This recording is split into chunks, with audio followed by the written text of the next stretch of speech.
Scenes of fury now on the streets of Ferguson, Missouri. This is after a grand jury there decided not to charge policeman Darren Wilson over the killing of teenager Michael Brown earlier this year. These pictures right here are the latest coming out of Ferguson, Missouri. Police have used tear gas on a crowd of rioters who were throwing rocks. Several stores looted, cars and a dozen houses set on fire. Again, these are the latest pictures here from Ferguson. We understand automatic gunfire has been reported. At least one police officer has been shot. Several journalists have been injured covering the unrest, including a producer with RT's video agency Rupley, who was hit by a tear gas canister. RT America's Manuel Rapallo is in Ferguson right now. We can cross live to him to find out the very latest where he is now. Manuel, I'm glad to see you. I know it's very, very noisy where you are. It's the early morning hours now. Can you tell us the latest here?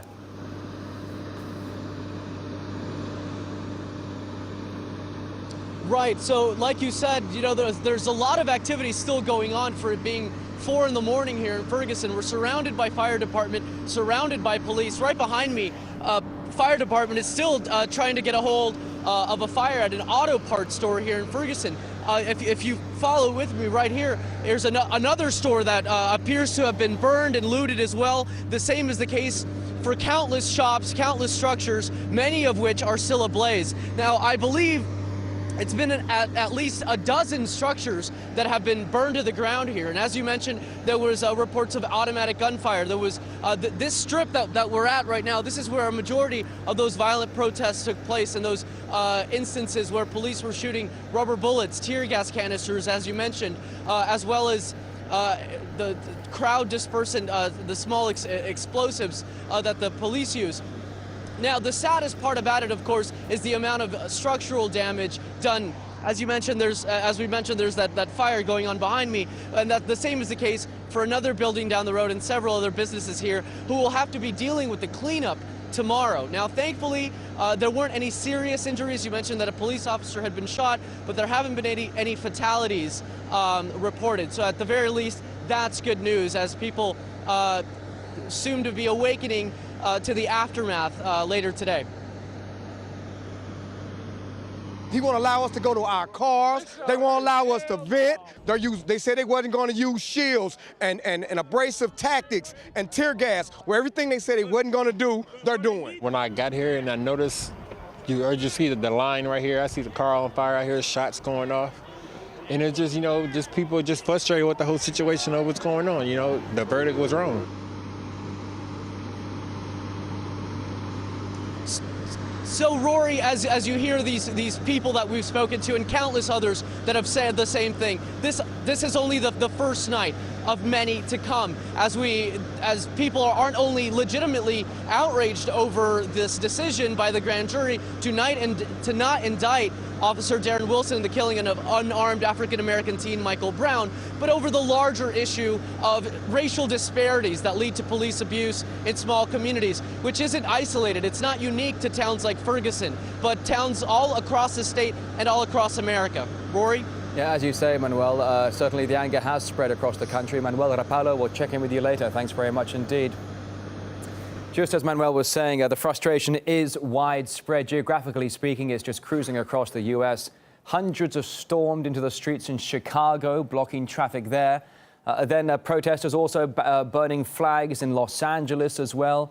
Los Angeles, Newport Beach, the traffic there being brought to a standstill. All the way up the northwest coast as well, Seattle, Washington, police using pepper spray and flashbangs on demonstrators, but not just on the west coast, the east coast. Have a look at this.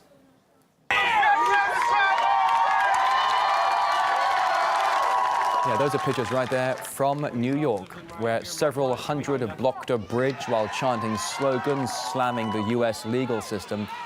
Earlier, clashes broke out in the center of the Big Apple as crowds marched to Times Square. Hundreds also marched straight up to the White House in Washington, where some staged a lying down protest. And that's where RT America's Manila Chan reports from. Hundreds are gathered here in protest right in front of the White House just hours after the decision to not indict Officer Darren Wilson in the shooting death of unarmed teen 18-year-old Michael Brown in Ferguson, Missouri. As you can see behind me, there are easily 200, maybe 300 people. People are angry, people are chanting. They're chanting, hands up, don't shoot, Black Lives Matter. Everybody's upset. Police are in force on all sides of the White House. So far, you can hear the anguish of the crowd. They're trying to get the point across after President Obama came onto live TV to talk about how there are better ways to handle this than looting and rioting. All right, let's talk now to Teresa Rayford, an activist from Portland, who's joining us now here on RT International via phone. Teresa, can you tell us what's been happening in Portland tonight?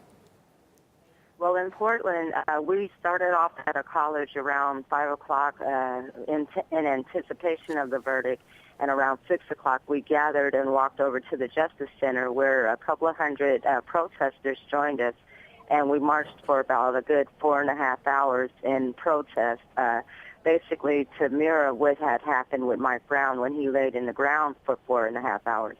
So for 4.5 hours, we protested up and down the streets and back to the Justice Center with several activist groups that came together in solidarity against the American justice system. And Teresa, with you and your demonstrators coming together in solidarity, what's been your message for the people tonight? Well, our message is that the disparities in Black America are caused by gatekeeper organizations that are basically benefiting from the poverty. And so with our movement, we're working with several college students across the country so that we can start working on re-changing the policies that govern our communities right now. Because right now in our communities, we don't have anywhere to go. Our faith leaders keep telling us to have hope and faith and that things will change.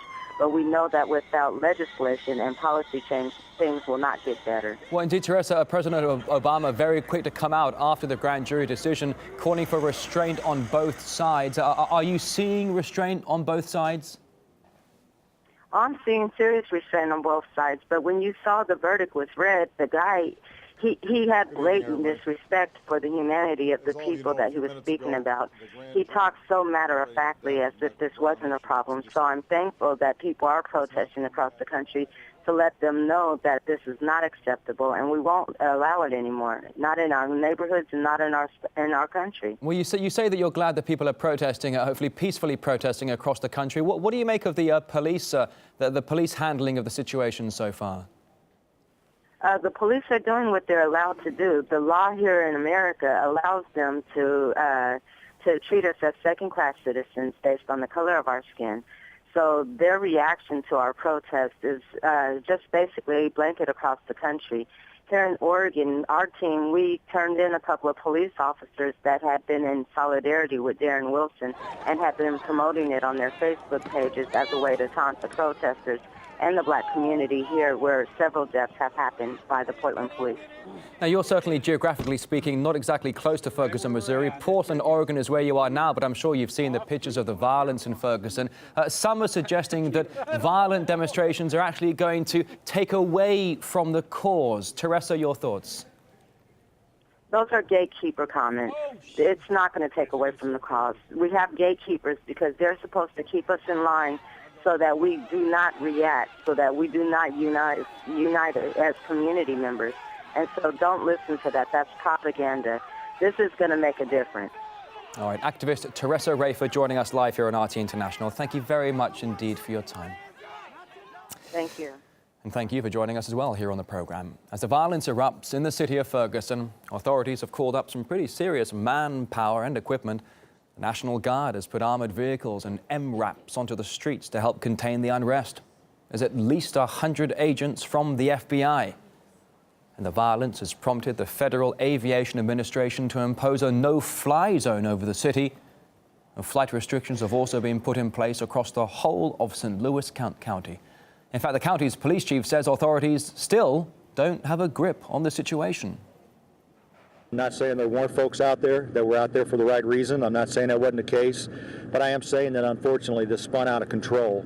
And frankly, what I'm seeing tonight, and I have been up there all evening, right in the middle of it, along with Captain Johnson, what I've seen tonight is probably much worse than the worst night we ever had in August. Well, the parents of Michael Brown, who was killed on August the 9th, have said they are, quote, deeply disappointed with the grand jury's decision. However, they have urged protesters to stay calm and avoid violence.